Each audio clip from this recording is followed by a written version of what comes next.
What Hizmet is doing here is, in my opinion, is very beautiful.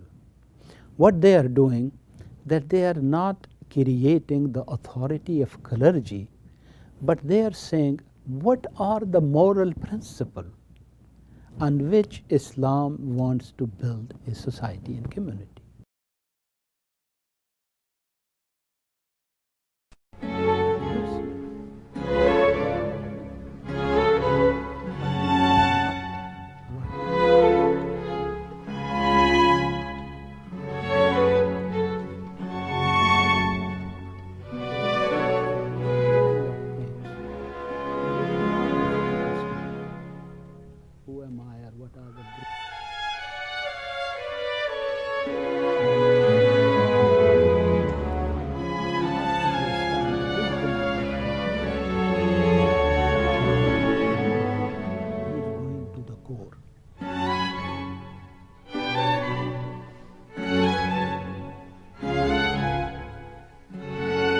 My name is INAM-UL Haq, and as you can see from my physical features that I am from South Asia, specifically from the country of Pakistan. That is where I was born and raised, and I received my education in various religious institutions and at the University of Karachi and at International Islamic University in Islamabad.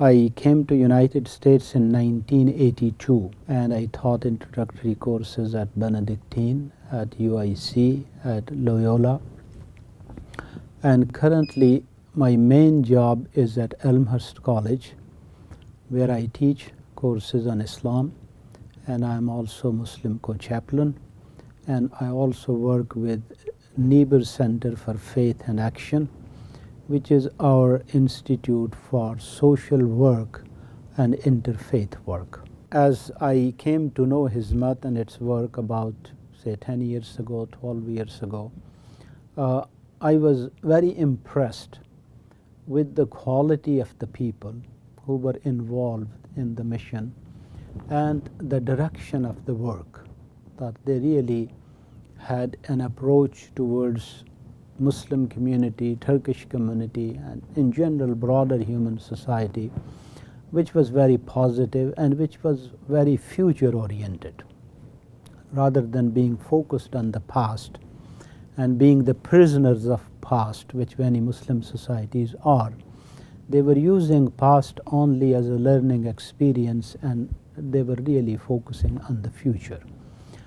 So it was actually encounter with members of Hizmet which really impressed me. I am a kind of person who did not see Hizmet as a tree, but I did see the fruit, and I believed that only a good tree can produce a good fruit.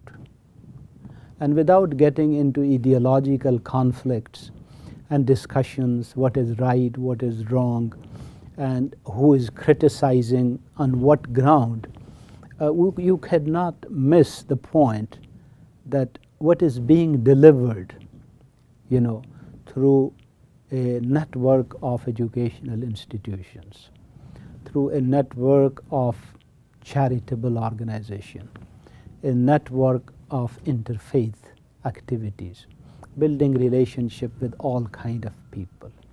Even when you are in a conflicting situations, you are very careful not to be bogged down by the conflict, but look what is the silver line there that you can move forward.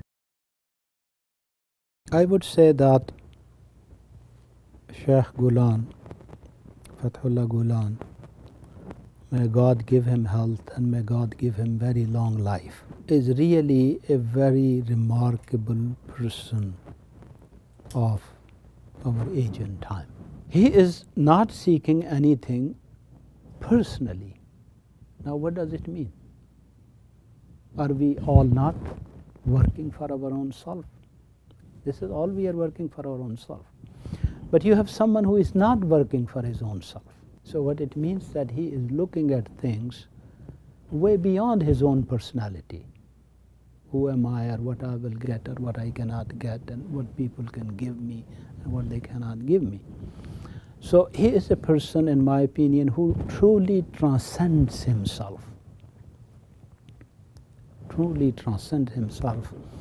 and sees the good. In my opinion, he is really a very rare leader. You don't find that kind of people. And I really wish if we had this kind of people in other parts of the Muslim world. If we had these kind of people in Pakistan, in Egypt, in Morocco, in Algeria, then today we would have been in a much, much better position. Because we really did not have people with this vision of universal good. His thought and his work is not properly understood. Therefore, I see sometimes he will receive criticism even from many religious sources. Okay? Many religious sources, they'll criticize him and they will think as he is compromising in Islam in some ways. Okay? And they do not understand the wisdom with which he is operating. He is not compromising. He is going to the core. He is getting out of the shell, externalities. He is going to the core. He is not compromising. So, and he, what Prophet ﷺ says, that what you can achieve with peace, gentleness, and love, you cannot achieve with war, power, and conflict. And that is exactly what he is doing, and this is exactly what he believes. He is putting Islam at the center of humanity. And he's saying, to be a good Muslim means to be good human. If you are not a good human, you are not a good Muslim. If your neighbor is not safe from you, you are not a good Muslim. If you are not a mercy and love for your neighbor, you are not a good Muslim. So he has really placed Islam from its narrow sectarian parochial outlooks which we have in parts of the Muslim world. He puts it at the center of humanity and says this is what Islam is. The Prophet says that there are people of God that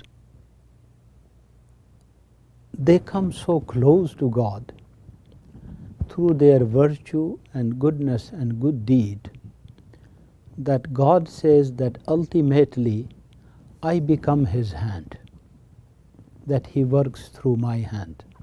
I become his legs, he walks through my leg. I become his tongue, that he speaks through my tongue. And what Prophet is telling us here, the ultimate human potential, which is God has ingrained in human self. In another hadith, Prophet ﷺ said that be very careful of a believer's intelligence. اتقوا فراسة المؤمن فإنه ينظر بنور الله, because he is seeing at things in the light of God. He is looking at things in the light of God. So if he is looking at things in the light of God, then he is looking what is right. He is seeing what others do not see. So I think that Gulen represents our classical Islamic tradition in which knowledge and virtue were one and the same. So here Shaykh Gulen will create a proper balance between knowledge and virtue, knowledge and character, knowledge and belief, material progress and spirituality. So one is that his contribution is knowledge, and knowledge in its broad, total sense, not in small, fragmented sense. Okay? That I should say knowledge means only knowledge of Quran and Hadith. Now I am a quote-unquote alim, but I don't understand how the world is running. So I am left behind and the world is moving. Okay? That is the concept of knowledge in some religious madrasas in our countries. On the other hand, there is this obsession with scientific knowledge where a person wants to be a great physicist, okay, expert in chemistry and genetics and all that, but his vision is narrow and he does not understand reality in the broader sense. Okay? So that is, I think, his very important contribution, and to some degree it comes down into the educational system also, where you place very high value on sciences but equally strong value on character and belief and value system. The relationship between religion and politics is very complex and very, very problematic in many Muslim societies. What Hizmet is doing here is, in my opinion, is very beautiful. What they are doing, that they are not creating the authority of clergy, but they are saying what are the moral principles on which Islam wants to build a society and community. So they say we stand for the principle. Okay? We stand for an honest government in which there is no corruption. There are no thieves. Okay? There are no people looting people's resources and taking to their own advantage. This is Islam for us, and this is, we stand for it. We don't want this mullah to be the prime minister, this clergy to be the interior minister, this government to dictate. This is not what we want. But we are saying that here is what Islam teaches, and what it teaches is not Muslim, it is universal moral value, that all decent human beings will agree with that. So I think what Hizmet is doing, that instead of creating a rule of clergy, Hizmet is saying, why don't we come to the principles? What are the principles of governance? What is good governance? What does Quran say on that? What does Prophet say on that? What does the humanity says? The humanity which always dealt with the issue of good governance, with the issue of best form of government, with the issue of citizenship and human right. Why not we create the set of these values and we stick to these values, rather than creating power of individuals? And of course some people are not comfortable with that. And like any other society, Hizmet will feel this challenge, Turkish society will feel this challenge, because politics is inherently corrupting. Some people are trying to develop a conflict between Hizmet as a movement and a Turkish state. But in my opinion, Hizmet has been a great asset for Turkish state. It will be very foolish for Turkish state that if they do not realize the value of Hizmet, because first of all, Hizmet is doing what a state is supposed to do. Okay? It is the function of state to provide excellent education. It is the function of state to lift the lower segments of society.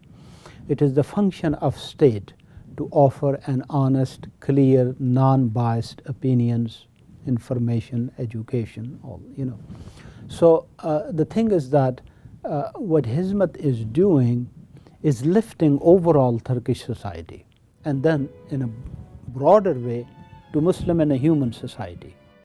So the interfaith dialogue that Imam Fethullah Gulen promotes and encourages the Hizmet movement to establish, I think, is an important aspect of how intellectual growth can be expanded, how spiritual growth for human beings can be enlightened. Hizmet has adopted an approach of values rather than identities and slogans. And it invites people to come to those values rather than to identities, because identities will create conflict.